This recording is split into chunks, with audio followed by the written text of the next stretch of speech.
Okay. So logistic regression is more of a statistical way of machine learning. There is also computer science way of machine learning. And the very simple one is a decision tree. So in this case, I think these are just some gene IDs. So you say, oh, if this gene is expressed below some value, then we go this way.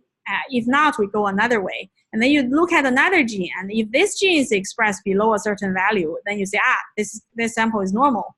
But if it's not, then you keep looking. It's like a third gene. Let's try to look at their value. And then if it's yes, then it's cancer, or otherwise it's normal. So you can imagine initially you start with a few hundred samples, and you try to find a way to divide the samples into groups. And hopefully each time you split the group, you are able to separate the cancer with a normal as much as possible. Okay, so that's kind of a decision tree. And at the end, you stop somewhere and say, okay, this is cancer or normal. So question is, how do you, so you can see here, it's, you try to classify, say, whether it's normal or cancer as 0, 1, you find the informative genes whose expression level can really best separate the cancer samples versus normal samples. So how do you do that? You can imagine we try to split the tree in order to reduce impurity, because initially your 500 samples are all together. You have very high impurity in your initial group. But once you start to separate them, you're hoping that maybe now 500 samples, the group going to this side are mostly cancer, and group going to this group are mostly normal, right? So what are the ways to measure impurity? There are two different ways. One is information content, or Shannon entropy.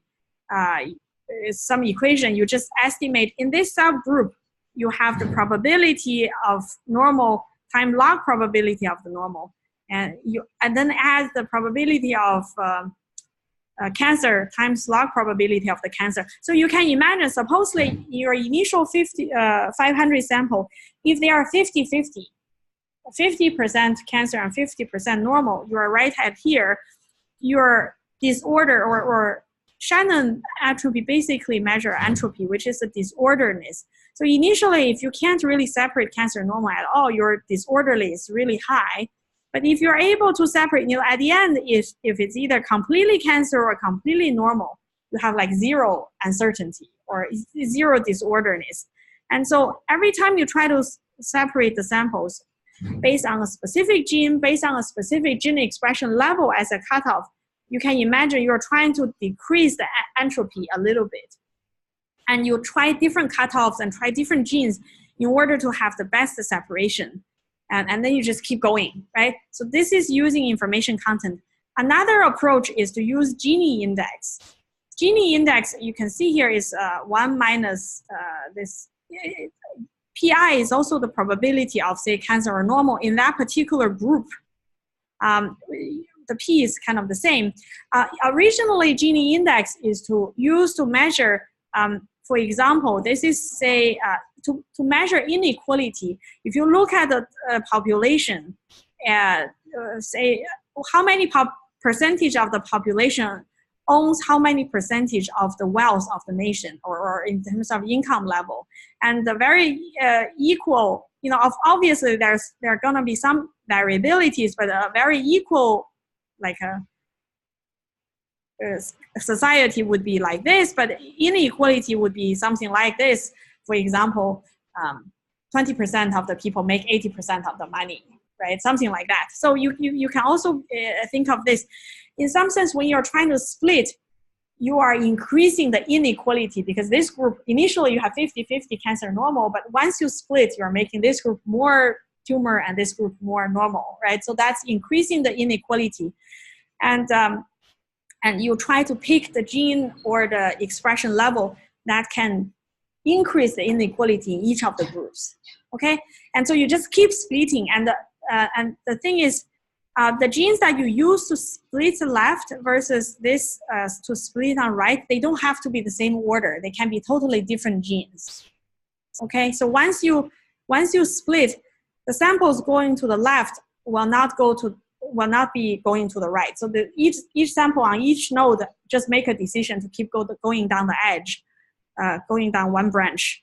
And so it could be that this gene is on the left on the second node, but on the right side is like node number 8 or whatever. Okay, it's totally independent.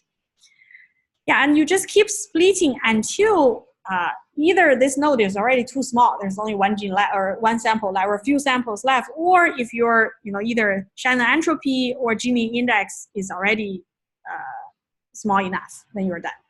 Okay, and then people also try this random forest because you don't want to run into this feature overfitting situation. So random forest is like this: if you have the original data, you use the original data you randomly sample your original data with replacement to generate a new data. It's called a bootstrap. You create the data by just randomly picking examples with replacement to create a data set. And then with each data, you can also try different decision trees. You can try decision trees with different number of genes, or branching out different things, because based on whatever you select, they will give you different results, right? You can also try different number of features. And then each of them, when the tree converges, will make some prediction. And so you use whatever your current data to train. And then when you have a new data, you also go in here and you use all the trees to, again, make a decision. And at the end, also make majority voting to decide whether this new sample is being predicted as cancer or normal. This is basically considering that you could make a problem in the decision tree because of the specific sample you have. So that bootstrapping step is to try to recreate your original data by introducing some noise from the random sampling of your data. Not the sampling. The sampling is without, this is sampling with replacement, right? And you use many different trees just in case you select a feature that overfit. And so at the end, it has a little flavor of k-nearest neighbor, don't you think, right? You try different things and you build classifiers, and at the end, you let them decide, right? Majority voting. And finally, there's a support vector machine. So this is, say, microarray data with, in this case, I'm only showing this in a dimension reduction approach. Either this is expression of one sample based on just X, like 2 genes, X, Y, or this is already like MDS or MDS sample already. You're drawing it in a 2-dimensional space. And supposedly this is the cancer group and this is the normal group, and you're just trying to separate them. And you can imagine there are many ways you can cut the line to do the separation, right? Which one is the best? Support vector machine usually select the line that can best separate your group by, so basically the distance between the two, so this M, in this case, these 3 samples and these 2 samples will be called the support vectors, which are the points that are closest to the other side. And their distance is called the margin. So in this case, you can see you have 2 classes in here. And the samples on the edge of the 2 clusters are called support vectors. And the distance between them are called margins. Okay, yeah, so basically you just try to separate them as much as possible by maximizing the margin. The rest don't really matter. And so you are basically identifying the features that best separate these 3 points in here. Okay, so when you don't have a lot of samples, support vector machines seem to actually give a pretty good result. But sometimes you could have a soft threshold that if you have to make a mistake, you just penalize it a little bit rather than forcing the line to have a very twisted approach, a very, very twisted edge. And then there's another case where supposedly these are your tumor samples and these are your normal samples. Originally, if you use a line to cut, you can't really separate the cancer versus normal. However, you can project your original data into a different dimension, and this is called a kernel function. The kernel function is to transform your original data into a different way.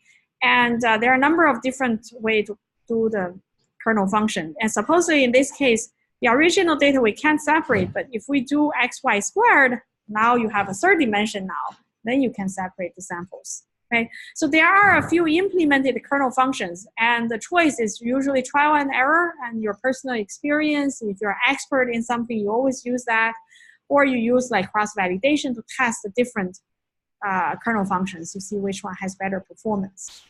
Okay, so as I mentioned, this is kind of a whole one lecture trying to teach the whole machine learning. We only touched the very, very surface.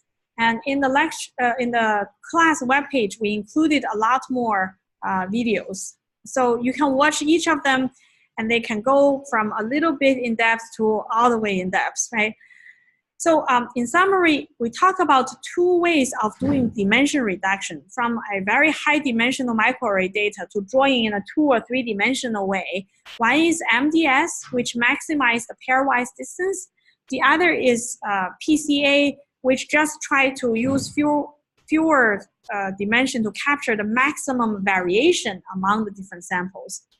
And for classification, you can use unsupervised approach, which includes, just using hierarchical clustering or k nearest neighbor or MDS or PCA. You can also use PCA to identify and remove batch effect. For supervised learning, you need to use cross-validation to prevent overfitting. And logistic regression is more of a statistical approach. Decision tree or random forest and support vector machine are more computer science way of machine learning. Okay, and there are still more like convolutional neural network and other things, but that's kind of out of the scope for this course for now. Okay, for today.